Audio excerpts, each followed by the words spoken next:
பாசிசம் பாசிசம் சொல்றீங்க, அவங்க பண்றது பாசிசம்னா நீங்க பண்றது பாயாசமா?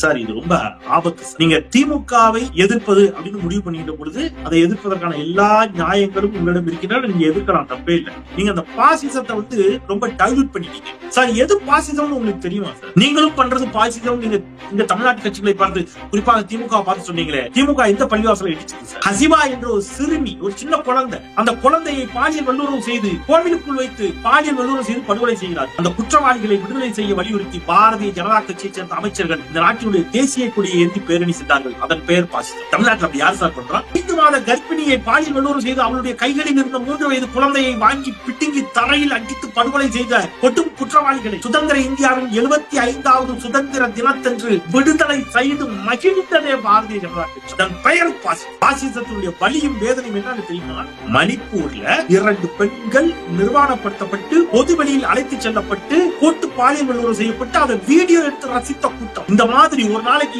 நிறைய நடக்குது. இதுக்கெல்லாம் நான் பொறுப்படுத்திக் கொள்ள முடியுமா என்று அந்த மாநிலத்துடைய முதலமைச்சர், பாஜக முதலமைச்சர் கேட்டார். அதன் பெயர் பாசிசம். சித்திக் காப்பான் அப்படிங்கிற ஒரு பத்திரிகையாளர், அருமை சகோதரர் விஜய் அவர்களே, இந்த சித்திக் காப்பான் என்ற பத்திரிகையாளர் செய்தி சேகரிப்பதற்கு உத்தரப்பிரதேசம் செல்கிறார். உத்தரப்பிரதேசத்துல தலித் சிறுமிகள் இதே மாதிரி பாலியல் வல்லுறவு செய்யப்பட்டு படுகொலை செய்யப்படுகிறார். அந்த செய்தியை சேகரிப்பதற்காக சென்ற அந்த இளைஞனை, பத்திரிகையாளனை பிடித்து பல ஆண்டுகள் சிறையில் வைத்தார்கள் தேசிய பாதுகாப்பு சட்டம். ஒரே காரணம், அவன் சித்திக் காப்பான் இஸ்லாமிய. கஃபீல் கான் என்ற மருத்துவர், இஸ்லாமியர் என்ற ஒரே காரணத்துக்காக அந்த மருத்துவர் குழந்தைகளுக்கு ஆக்சிஜன் ப்ரொவைட் பண்ணார். அந்த அரசு பாராட்டும் என்று எல்லோரும் எதிர்பார்த்தார்கள். அந்த கஃபீல் கானை தேச பாதுகாப்பு சட்டத்தில் நடவடிக்கை எடுத்தது உத்தரப்பிரதேச பாஜக அரசு. என்ன சார், என்ன சொல்லுங்க? நீங்க தேரா சச்சான ஒரு அமைப்பு, அந்த அமைப்பினுடைய தலைவர் ஒரு சாமியார் குர்மீத் ராம் ரஹீம், குழந்தைங்க, பெண்கள் என்று பல பேரை பாலியல் வல்லுறவு செய்து நிரூபிக்கப்பட்டு நீதிமன்றத்தால் தண்டனை பெற்ற அந்த பாதி நாள் பரோல்ல விடுது பாஜக. அந்த சாமியாரினுடைய அமைப்பு, தேரா சச்சா அமைப்பு, பாஜகவிற்கு ஆதரவாக தேர்தல் பிரச்சாரங்களில் பரப்புரைகளில் ஈடுபடுகிறார். இன்னொருத்தர் சார், ஒரு கிறிஸ்தவ பாதிரியார் டேன் சாமியார், அவர் பழங்குடியின மலைவாழ் மக்களுக்காக தன் வாழ்நாளை அர்ப்பணித்துக் கொண்டு அவருக்கு தொண்டு செய்கிறார். அவர் வயது முதிர்ந்தவர். அவரை கைது பண்ணி அவரை காலில் சங்கிலியை கட்டி போட்டு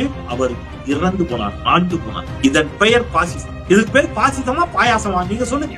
ஸ்டேன் சாமியாரை கொன்றதன் பெயர் பாசிசமா பாயாசமா? பாயாசம்னா என்ன பாயாசம்? ஜாமியா பாயாசமா, அரிசி பாயாசமா, பருப்பு பாயாசமா? என்ன சார் இப்படிதான் சார் பேசுவீங்க?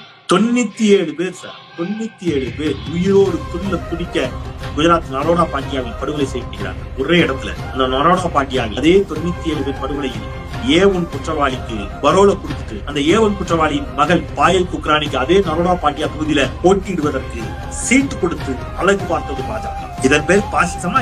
வீட்டுல மட்டன் வச்சிருந்தாலும் சொல்லி அந்த மட்டனை வந்து மாட்டுக்கறின்னு சொல்லி, மாட்டுக்கறியாக இருந்தாலும் மாட்டுக்கறி வைக்கக்கூடாது அரசியலமைப்பு சட்டம் ஏதாவது சட்டம் போட்டுருக்குதா?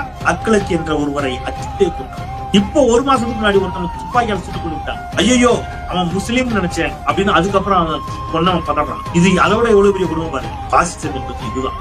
எது பாசிசம் நீங்க கேக்குறீங்களா? இதுதான் பாசிசம். பாசிசம் பாயாசம் அல்ல, பாசிசம் பாய்சன்.